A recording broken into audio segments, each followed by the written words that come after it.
Hey everybody, welcome back to Harmon Garage. I'm Aaron. Today we're gonna get back on project flip truck. As you can see, I got her pushed over here into the wash bay area, and first thing we're gonna do is get the old pressure washer out here and get her all cleaned up. So I got the 2 bolts that were in the hood taken out. I just got to lift the hood off and get it out of the way, and then we're going to start pressure washing. So that's the first thing we're going to do, start getting her cleaned up. After that, we'll worry about getting her inside and starting to get some work done on her. So here we go.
Making progress.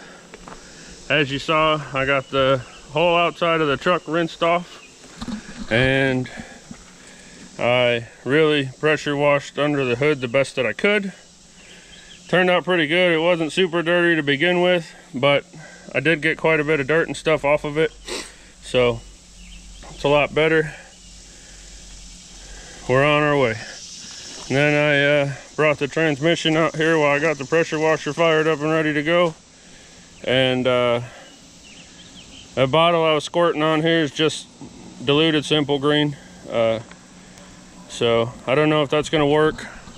I might have to get some oven cleaner or degreaser or something like that and hit it again, but I thoroughly coated it in simple green, and I'm hoping that'll help loosen everything up. And I'm gonna let it sit there and soak for a little bit, and then I'll fire the pressure washer back up and see how clean we can get it.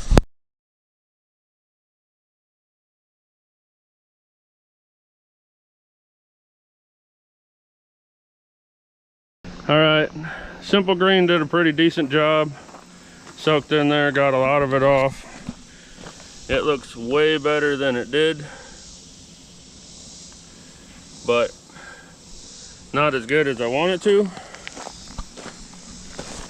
It's pretty clean, but it still has an oily residue on it, and it's still got this stuff on top that I can scrape off, but it's not coming off with the pressure washer. So I'm gonna go get some oven cleaner or some engine degreaser, something like that. Hose it down again, let it soak, and then we'll spray it off again. Then I'll bring you guys back and show you what it looks like all cleaned up. All right, well, I got that transmission all degreased and scrubbed down a little bit, and clean as I can get it without, I don't know, pretty much clean as I can get it. So I'll show it to you guys here. It looks way better than it did. Still got a little bit of staining and dirt and stuff on it, but that's okay. I just wanted it nice and clean for one thing, so everything in the truck's nice and clean. And two, if it's got any leaks or anything, you'll be able to see it. Now I'm gonna go ahead and put a new input and output seal in it. You guys might be thinking, man, I can't believe you pressure washed that transmission. You've got it full of water now. Well, I tried not to directly spray anywhere that it would get in. I know some probably still got in there, but I'm gonna do a service on that transmission. I'm gonna drop the pan, make sure all the old fluid's out, blow everything out the best I can. I'll blow in where the cooler lines go through, and I'll blow in through the vents and all that, and make sure we get all the water out of it, put a new filter in it, clean the pan up, put it back on. So I'm not worried about water being in it. We'll address that before we put it in or right after we put it in. It's usually easier to work on the transmissions when it's in the truck, because it's mounted there and you can get to the bottom of it and everything else. So I'll change the input seal obviously before I bolt it up to the motor. Then the output seal and the pan gasket and filter and all that I'll do once I get it in the truck. But it's looking pretty good. I'm happy with it. It'll look a lot better bolted up to the back of that pretty motor we made than it would have all crusty and dirty. So I got to move old secret hot shot back there and clean up in the shop some, and I'll get that truck inside and we'll keep going. All right, well, it's a new day. I didn't get a whole lot done yesterday after I got done pressure washing everything and sitting there waiting for it to dry and waiting for a buddy to come over to help me bring it in the shop. By the time we got it all done and got it in the shop, it was time for me to call it a day. So didn't get a whole lot done, but I did find out a bunch of interesting information about this truck, and it's gonna change the whole plan for it. We're still gonna try to do it on a budget. We're still gonna make it nice, and it's still going to be for sale at the end, but changing the whole idea of everything because of the information I found out. And we'll get into it more, but I'm excited about it because of what I found. So while I was sitting here, or while I was waiting for my buddy to come over and help me move the truck, I was like, you know what, this truck had some weird options. So I was like, you know, I haven't gone and like read the RPO code sheet and like seen what the options actually were on a truck or anything like in a long time, if ever. And it's got a real clear, easily visible RPO sticker still in the glove box. So I started looking it up and I went through it and I found out it's got a 273 rear gear ratio, came with a 350 automatic trans. Got heavy duty battery, heavy duty shocks. Told me the original colors for the interior and exterior. Posi track locker in the rear end. 2-wheel drive, half-ton, 2-door, 250 inline 6. I mean, all the stuff we already knew. Model year is 81, and it was built in Flint, Michigan. So it's pretty neat. If you guys are interested in finding out any of that information on your truck, you go to this sticker here, and I don't know how well you can see this, but like that says 143L. You just go on your Smarter Than Us phone and look up GM RPO codes, and then you take the 1 off. So like this code's 43L, which is the paint code for the truck. So I found out that it was green, which we already knew at one time. Green with a green interior. So these door panels and this seat are not original, which I kind of already knew that too by the green dash and the green seat belts and the green visors and all that. So while I was looking at the sticker, right here says order number. Only trucks that I've seen that have an order number on the RPO code are special order trucks. So I'm like, okay, so that makes sense. It was special ordered because it has the weird option set up and everything else. So no big deal. Well, I finished all that. I got done searching through all that. I made myself some notes so I could remember everything. And while I had the glove box door open, there was a couple pieces of paper in there, and I was like, you know, I'm gonna look and see what's in here. Just, I gotta clean it out anyways. And I found this insurance card that says that it's insured to Mississippi State University.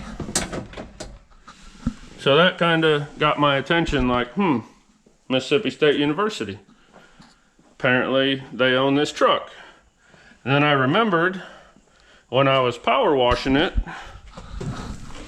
that there was stickers here on the back bumper, and I looked at them, but I didn't look real close, and I just saw Mississippi State with a number. I figured it was a student parking pass, and you know, somebody that went to school there owned this truck or whatever. Well, after I found that insurance card, I came back. You can see this sticker, it's almost gone, but it did say Mississippi State University service vehicle. And then here it has a whole stack. I mean, there's gotta be 10 or 15 of them there, but Mississippi State University service with a code. And this last one that you can see expired August 15th, 1995. So I'm like, okay. We got an insurance card that says it was insured by Mississippi State. We got parking permits that say Mississippi State service vehicle, Mississippi State University service vehicle. And then I never noticed it before, but after I noticed that, I was kind of just walking around the truck and looking at it. I don't know how well I'm gonna be able to show you this, but behind the black paint back here in the bumper, there's a number 1. So I called the guy that owns the truck. He lives in Mississippi. He's a Mississippi State University fan. And I told him, I said, hey, this truck was owned by Mississippi State. It was truck number 1. It was green, yada, yada, yada. And he goes, that don't make no sense. All the Mississippi State work trucks are white and maroon.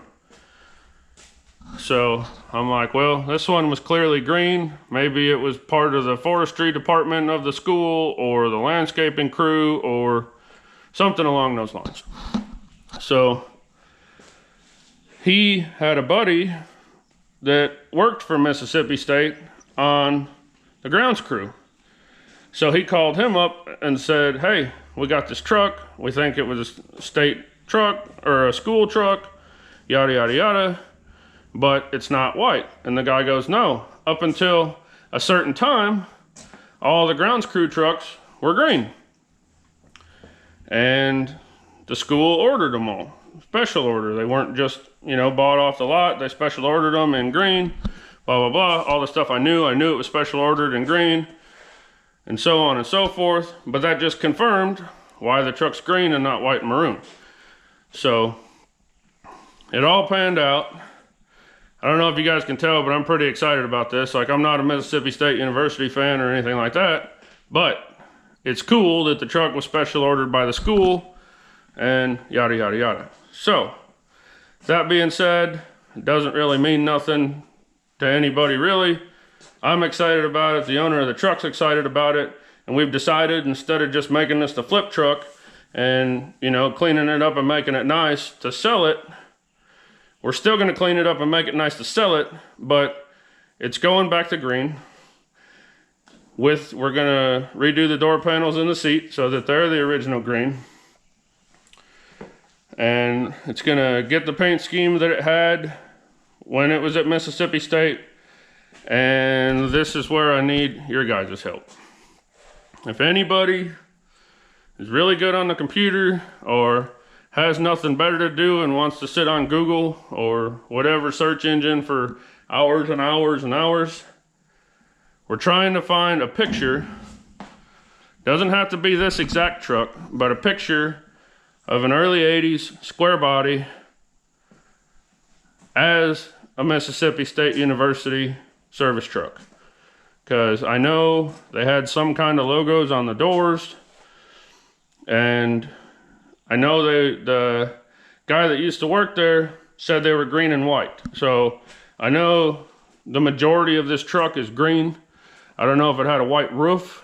I don't know if it was all green and he's mistaken or what, but I'd like to see a picture of one because we want to know what rims it had on it. I'm assuming they were steel wheels with dog dishes, which would be cool, but it may have had rallies, it may have had poverty caps. There's no telling, but we'd like to see a picture of one because we want to replicate it, make sure we got the right mirrors on it, make sure we got the right wheels on it, all that stuff. So if you have a picture of a Mississippi State work truck, or you're bored with nothing better to do and want to spend more time than I have to try to find one for me, I'd greatly appreciate it.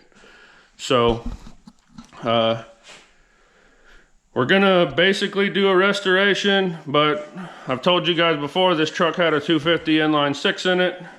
We're gonna put the 305 in it that we have. It came with a turbo 350 transmission. We're gonna put a turbo 350 transmission back in it. We're gonna hook everything up. I'm not gonna do anything, any performance, custom, anything like that to the engine, transmission, drivetrain, whatever. It's gonna all go back to stock with the 305, but we have all the stock parts for the 305, so it'll all go back to stock, all get cleaned up like it's supposed to be. And we're gonna try to find out what logos and stuff were on the doors so we can put them back on. The truck's gonna get painted the same color, this color green, that it's supposed to be. And it's not Flip Truck anymore. I've changed the name to Groundskeeper because it fits better and it sounds cool. So, reintroducing Groundskeeper. And we're still gonna lower it. And that's kind of why I'm hoping that it had steel wheels with dog dishes, because these trucks look cool lowered with the steel wheels and the dog dishes. So it's gonna be a restoration with a custom flare. Like I said, we wanna make it appear, all the appearance, take it back to what it's supposed to be, interior, take it back to what it's supposed to be. Super clean, all factory engine compartment, except I'll paint it because that's what I do. But we're gonna lower it, might have a little exhaust on it, stuff like that. But so that's the new plan. We're still gonna try to keep a budget on it, but we're gonna go a little bit further to bring it back to its origins. So I'm super excited. I think it's gonna be cool. Hopefully you guys do too. But with all that drawn out rambling complete, I'm gonna get started on it again. So here we go. All right, so just real quick before we get into too much teardown, I did some archaeological sanding because I was having a hard time believing that this was actually truck number 1. Like, I figured maybe that was all you could see, there was another number around it or something like that. But after I wet sanded all this with 320, because it was the finest grit sandpaper I had, you can see even clearer now that one right there, and there's nothing else around it. And then I tried to get back down to the green with my DA, and looks like it's black now. Had a coat of primer, it was like a yellow or like an off-white or something, and there's another coat of primer, and then there's the original green. And it appears the green had a black primer behind it to begin with. So it was truck number 1, best I can tell, so we're gonna go with that. You might see the measurements I have here written on the fender. I measured from the end of the fender over to the side of the number, and I measured from up here down to the top of the number, so that when we go to put that 1 back on the fenders, we can get it in the exact spot that it was in before. That fender's hammered, so we've got a good fender on the parts truck out there, so I'm going to be switching those fenders. But I just wanted to do some digging and make sure I had all the information that I needed. So I measured that, sanded it, got some stuff figured out, and now we'll move on. All right, so now that I'm done with all my geeking out and research and whatever for the time being, I'm gonna start tearing this thing down. I was gonna tear it down anyways to clean up and paint the engine compartment, but now we're gonna go a little bit further because we're gonna repaint the whole truck. So I'm gonna start with taking the headlight doors and the grille and the trim, pull the front bumper off, all that kind of stuff, and we'll get the front end stripped. Then I'll go in and strip everything that's bolted on out of the engine compartment. This truck came originally with manual brakes. Because we're going to sell it and we want it to be a good running and driving truck, we're going to go ahead and take the power brakes off of the parts truck and put them on here. So yes, that's changing it when I said we're going to restore it, but I said we're going to restore it with a custom touch. So we're going to put better brakes on it. It's going to get lowered, stuff like that, but I want it to be green. I want it to have original logos on it. I want it to have all original interior. I want it to have the original wheels, stuff like that. So it's going to have some extra stuff that we do to it that makes it not a complete restoration, but it's going to make the truck look and drive better. So I'm going to get started tearing this stuff apart. I'll play a little music for you guys so you can enjoy my time.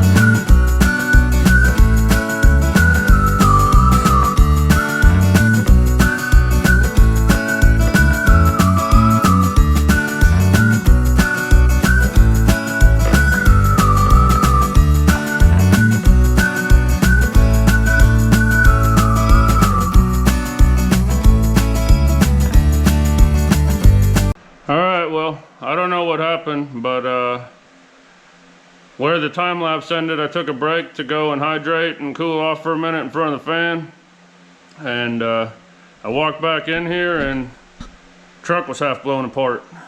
So now I went and took a break, came back, and it's like, well, I gotta take that inner fender out on the passenger side because it's rusty and battery trays rotted out and this and that, and I started taking it off, and then I had to take this off to get to that, and that off to get to this, and those off to get to there, and you know, stuff like that. So I got the passenger fender off, the inner fender off, the heater hoses. I got the wiring harness completely out, got everything stripped off the front, condensers out, got a bunch of stuff unhooked. I came inside and took the dash pad and the gauge cluster out so I could get to the connections on the back of the climate control switches so I could unplug the wires and take them out so I didn't just cut them like I did last time. But with that being said, one thing I think Chevy should have done when they built these trucks, and one thing that I always do, before I put the harness back in the truck, right inside the firewall right there, where that harness goes through, I'll put a Deutsch connector there. So if for any reason the harness ever has to come out again, you can pull it out just a little bit, unplug it, harness comes out. That way you don't have to take the whole dash apart, go inside there and take it all out and all that stuff. It's just a pain in the butt. And you don't always need, I needed to take all that stuff out anyways, but you don't always need to. So that's one little upgrade that I like to do. And then down here,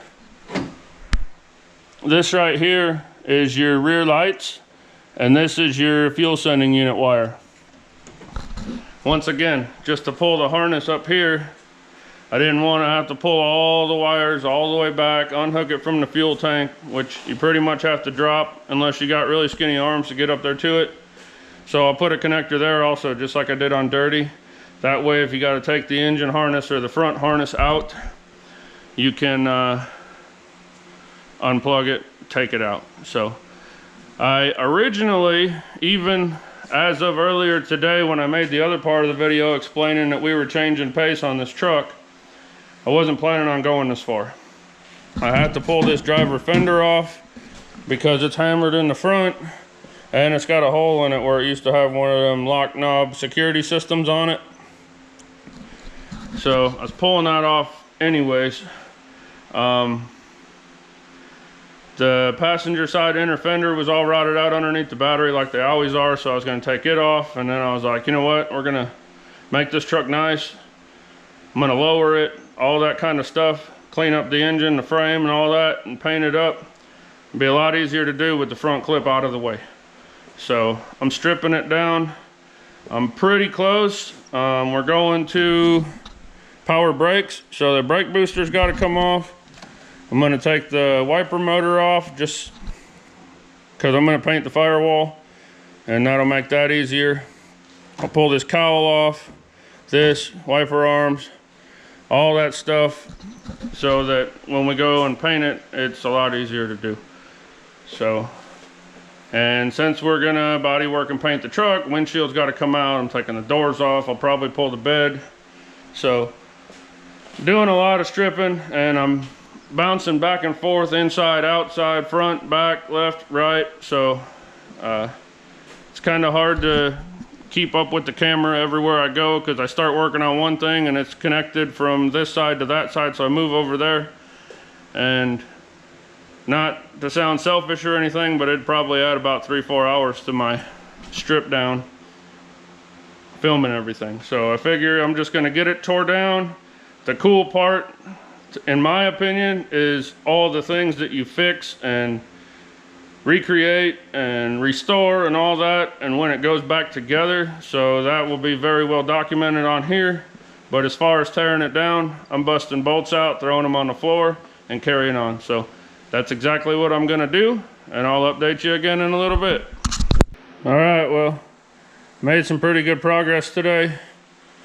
Got the front clip tore off. Got everything stripped off the firewall that I'm going to, except for those hood hinges. They'll come off easy. Got the brake master cylinder off. Got the wiring harness out. Brake lines are disconnected at both ends. I'm letting them drip in this bucket over here. But still got a couple hours in my day, and I could have got a lot further, but I basically, for lack of better explanation, I took the whole top of my knuckle off and it won't stop bleeding. So I need to at least go home and clean it up, or go find somebody to make it stop, or whatever the case may be. I've been holding towels on it for 30-45 minutes and it won't stop bleeding, so I probably go and make it stop bleeding before I bleed out here. But yeah, so we still got to take the doors off, take the seat out. The seat's going to go get recovered back to the original green color. I might have already mentioned that, I don't remember. And a couple other things under the hood, or on the front end, I guess you'd say. I'm going to jack it up, take the front tires off, check out the front suspension, make sure it's all good.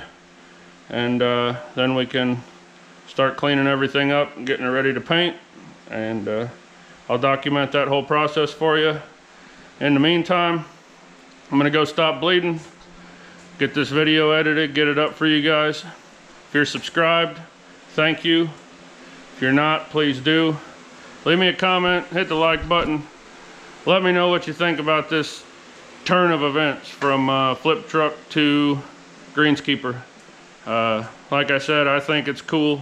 Really cool that the truck has some history, rather than just it was somebody's daily driver. It was actually a work truck for a big university and all that, and that tickles me right. I mean, I like that kind of stuff. So let me know what you think. Leave me a comment.